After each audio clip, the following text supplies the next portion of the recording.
The School District of Philadelphia will close 24 schools beginning in the 2013 school year as a result of significant financial constraints. In addition to the school closings, the schools that will remain open will lose faculty, administrative, and student support, and cancellation of classes and activities. Constitution High School is an example of a school that will remain open but is affected strongly. But I think little by little with all these budget cuts, it's not doing any good. It's not making it efficient. They're just crowding more kids into smaller buildings. I think it's messed up because they cut in some of the fun classes that make people want to come to school. Like, that's the last thing that you should be actually cutting. I don't know what to cut, but I just know like education is something that you really should not be cutting. They said that it's going to increase the class sizes. It's going to be like 40 students in a class or something like that. I feel as though we have good teachers that should have their spot already held, and that they're taking away their position. It means a lot to us kids who care sincerely about the teachers. Rooms are going to be cramped, especially with less teachers. Like, individual learning is not really going to be where it should be. I feel like graduation camps is going to be decreasing. Yeah, because it's too many teachers. It's 13 teachers and 400 students. Like, the math doesn't add up. Well, I won't be having no assistance when I need to sign up for college. All across the school district, they won't have no help, and neither will the upcoming people that's going to soon be in 12th grade and needing to apply for colleges after me.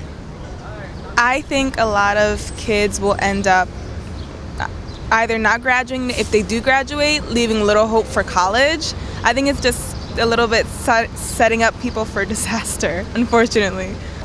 It's kind of crazy. Like, it seems like they don't want us to succeed the way the new budget cuts and stuff. It seems like they don't want us to make it. The effects as a result of the budget cuts are some of the ways that student achievement will be inhibited. Another barrier to educational growth is student safety. Students often feel unsafe and criminalized in their school. The school district mandates that schools treat students that promote an unsafe environment with harsh punitive action, often involving authorities.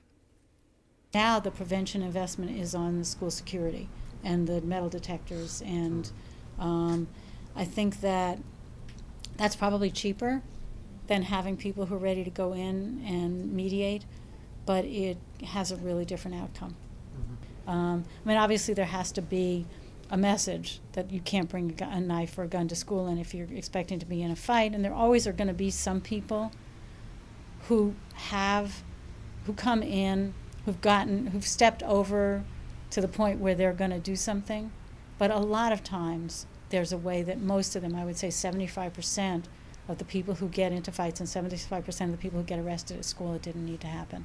And, any little infraction becomes sort of, zero tolerance. And any little thing, teachers might send that student out of the class and to the security guard. Well, then you might have a student who's kind of caught up in the criminal justice system, may or may not emerge without a record, and then maybe doesn't have an advocate, and then they're not, ending up back in a support system where they could get a diploma or a GED. Philadelphia schools are experiencing a high dropout rate due to ineffective ways of engaging and educating students.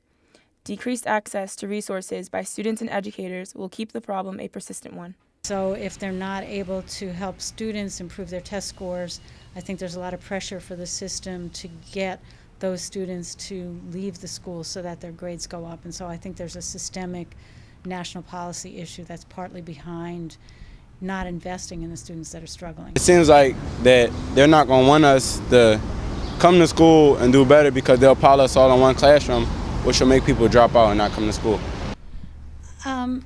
In the time I've been doing this work, the dropout rate has shifted from citywide about 50% to about 40%. And I think if you're looking at a system that has a 40% failure rate, there's a really big problem. I don't know. Again, I think when we see less money and less resources for our students who really need the most resources, then we kind of have that issue of maybe more dropouts, which I think we're going to get to leads into this, school to prison pipeline. Organizations like Yes Philly and others that engage and educate dropouts and students that leave school are finding success. Everyone hopes that school officials will address the problems and consider the effect of their actions on the future of the students. We want our schools to be safe, and we want our students to feel safe and make it a safe space where they can take risk in their learning and kind of develop who they are. If we can get them to make 2 grade level gains while they're with us, we consider that a success. And if you look at that, then 75% of the students that come to us make at least 2 grade level gains. If they came in at a 7th or 8th grade level, we're looking at half of those students getting their GED. I believe in what our students can do if they're given a chance. Get more people who care. Get more people who care about our kids and their future.